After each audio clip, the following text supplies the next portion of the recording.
耐心好劲，好强！周叔，你没事吧？不碍事，幸亏周书记。去，把排名第85的龙岩雕如此惧怕。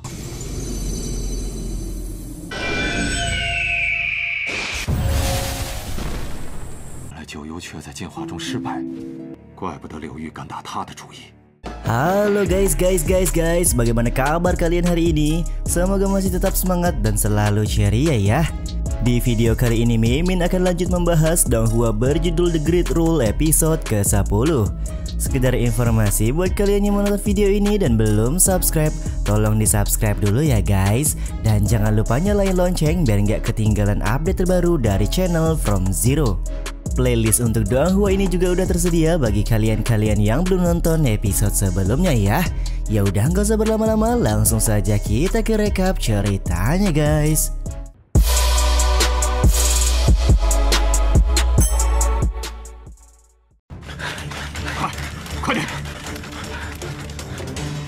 Scene awal episode diperlihatkan Paman Zhou sedang berada di perjalanan untuk menyelamatkan Mu Chen, dan kepergian Paman Zhou memberikan bantuan dikarenakan sebelumnya Tang Qingsan sudah memberikan informasi kepada wilayahmu bahwa keadaan Mu Chen sedang tidak baik-baik saja. Sementara itu, Liu Zong sudah melancarkan serangan formasi hujan darah ke arah Mu Chen. Kondisi ini memaksa Mu Chen mengeluarkan teknik terlarang Shen Luo guna memperlambat dampak serangan tersebut. Namun ya karena perbedaan ranah di antara mereka berdua, Mu Chen merasa kalau serangan hujan darah terlalu kuat. Ketika sudah pasrah, tiba-tiba saja Paman Zhou datang untuk menghalau serangan formasi hujan darah milik Liu Zong. 我的耐心好劲，好强！周叔，你没事吧？不碍事，幸亏周书记。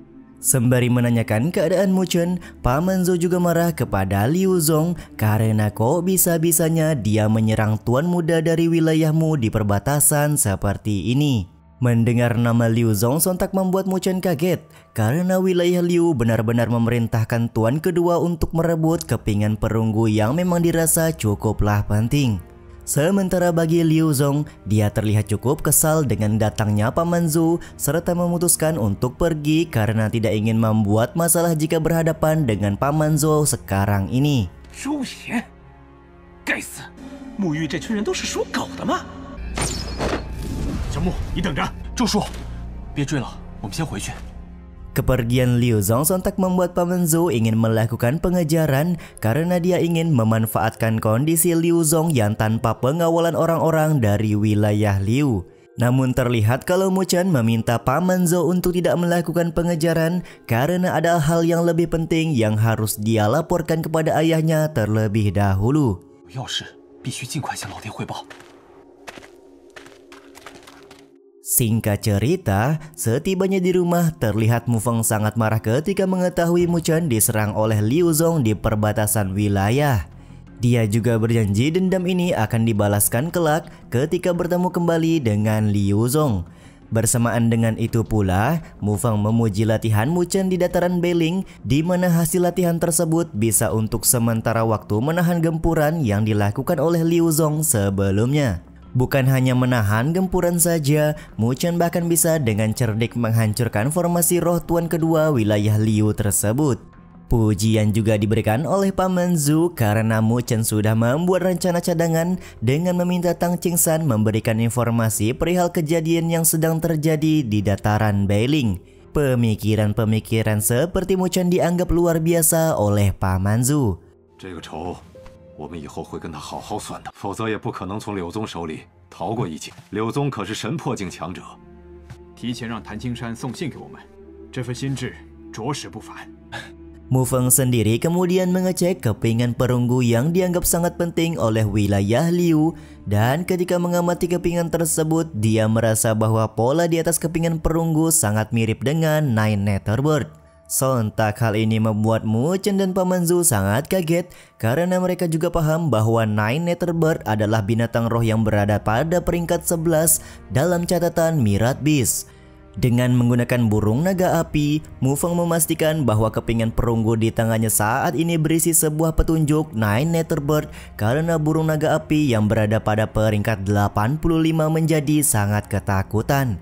Ketika memberikan sedikit energi spiritual ke dalam kepingan perunggu, mereka semua akhirnya paham kenapa wilayah Liu berani untuk mencari keberadaan dari Nine Nether Bird tersebut. Semua itu dikarenakan Nine Nether Bird gagal dalam berevolusi dan terdampar di suatu tempat.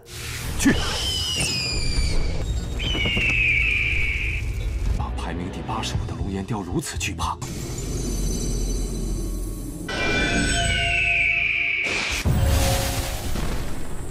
九幽却在进化中失败，怪不得柳玉敢打他的主意。 Paman Zhou sendiri menyadari bahwa lokasi tempat jatuhnya Nine Nether Bird berada pada daerah rawa hitam yang berada pada area terlarang di dataran Beiling. 就在黑名渊里。黑名渊，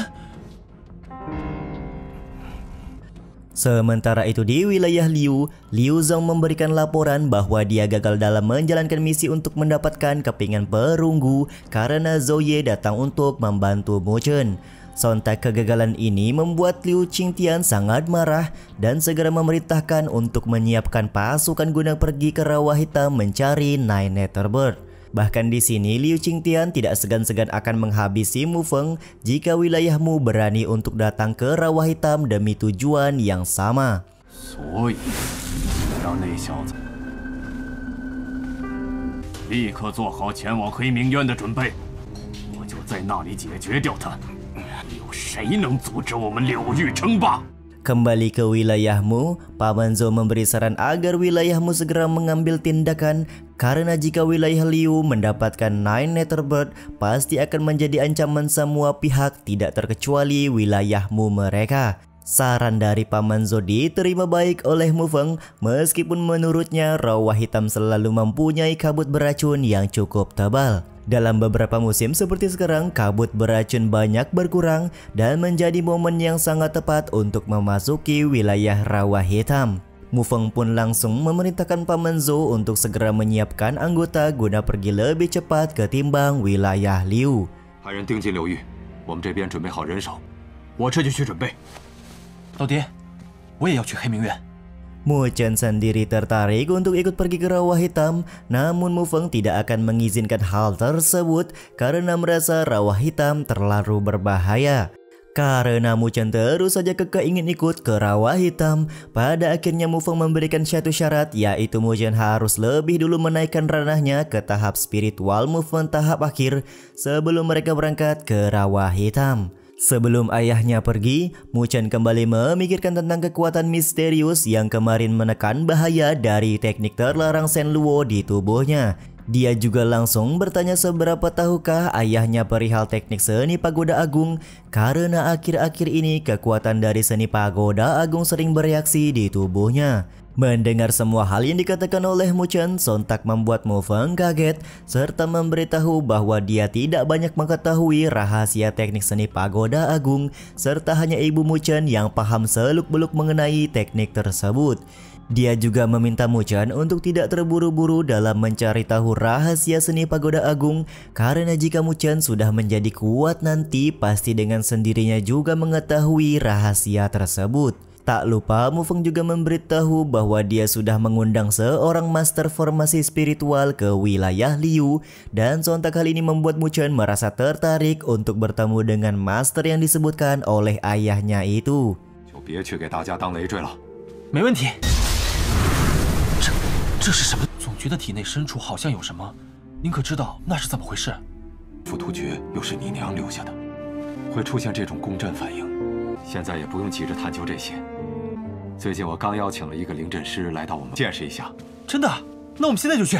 Di sebuah lapangan pengumpul formasi wilayahmu, Mufeng menjelaskan bahwa akhir-akhir ini ambisi wilayah Liu cukuplah kuat. Jadi wilayahmu mereka mau tidak mau harus meningkatkan kemampuan agar tidak kalah dari mereka.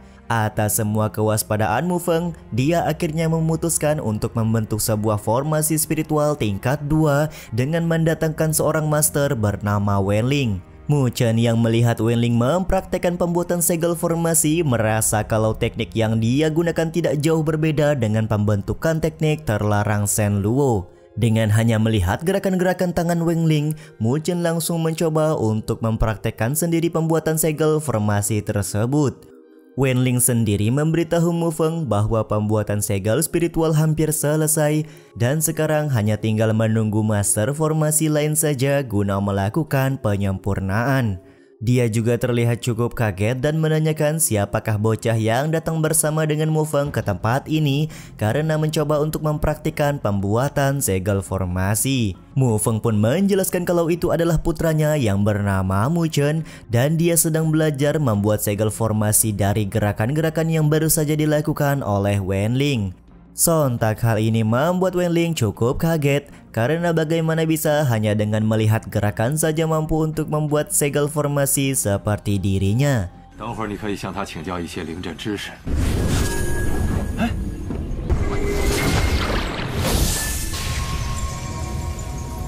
辛苦了，阵法的准备工作，我就是带他来开开眼界的，有样学样，自己在瞎琢磨呢。怎么可能有人仅凭观摩就自己？ Dan hal yang mengejutkan pun terjadi ketika Mu Chen berhasil menyelesaikan segel formasi yang dia buat dari meniru gerakan Wenling. Bahkan karena kurang merasa yakin, Wenling sampai meminta Mu Chen untuk membuat segel formasi lagi guna mengetahui bahwa yang dibuat Mu Chen adalah segel formasi yang cukup sempurna. Mengetahui bahwa Mu Chen mampu untuk membuat 5 segel formasi secara singkat dengan hanya menirukan gerakannya saja, Wenling cukup kagum serta memuji bakat yang dimiliki oleh tuan muda wilayah Liu ini. Ketika Mu Feng meminta Wenling untuk menjadi guru dari Mu Chen, Wenling merasa bahwa dia tidak layak untuk menjadi guru, namun tetap berkenan membimbing Mu Chen untuk belajar lebih jauh guna menjadi master formasi spiritual. Sedikit penjelasan dari Wenling di mana dia mengatakan kalau segel spiritual bisa dianggap dasar dan jalan untuk menyusun formasi, namun jika hendak menyusun formasi dengan baik masih harus dibimbing oleh sebuah gambar formasi seperti di hadapan mereka. Wenling juga memberikan 2 gambar formasi bernama Ling Fu dan Mi Hun kepada Mu Chen agar bisa dipelajari. 不行了，我只能凝聚出5道。 就一下子凝聚出5道，真是平生罕见啊！还得有阵图做指导才行。明白，温先生。灵父阵和迷魂阵的阵图，穆少主就先拿他们练手吧。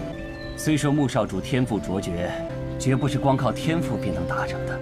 Tidak lupa Wenling juga memberikan nasihat kalau seorang master formasi yang sesungguhnya tidak bisa hanya mengandalkan bakat semata.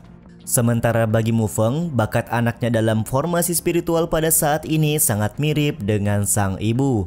完全继承了景在灵阵上。 Singkat cerita, setelah beberapa hari akhirnya Mu Chen berhasil mencapai ranah spiritual movement tahap akhir dan sebelum pergi ke rawa hitam dia juga akan mempelajari gulungan formasi yang diberikan oleh Wenling. 那他还有时间再把灵阵琢磨一下。 Dalam beberapa hari, Mu Chen kelihatan sangat tekun mempelajari gambar formasi dan pada akhirnya dia berhasil membuat 2 segel formasi dari 2 gulungan gambar tersebut.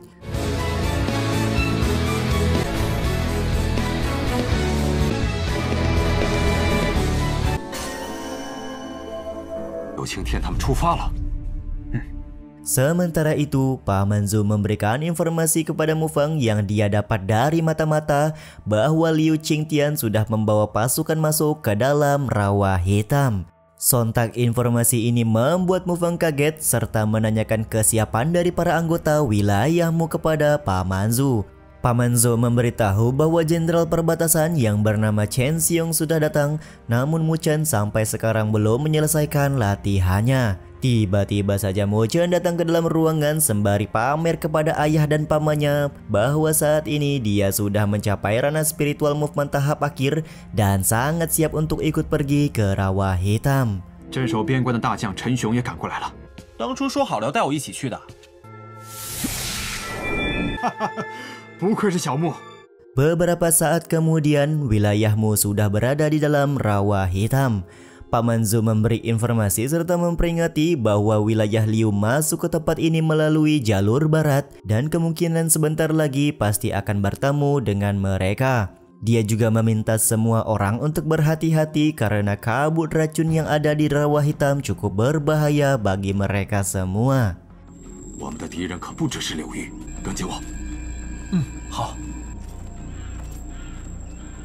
Belum jauh memasuki rawa hitam, wilayah Mu dan wilayah Liu sudah dipertemukan. Liu Qingtian, 你的鼻子还是那么灵。 Scene ini juga sekaligus menutup episode kali ini ya guys ya. Sampai di sini dulu video kali ini. Mohon maaf jika masih banyak kekurangan dan kesalahan dalam penyampaian kata-kata ya. Terima kasih buat kalian yang udah nonton dan jangan lupa subscribe serta nyalain loncengnya ya guys. Saya selaku penulis narasi, tukang voice over dan tukang edit video pamit undur diri. Salam hangat, see you in the next video. Bye bye.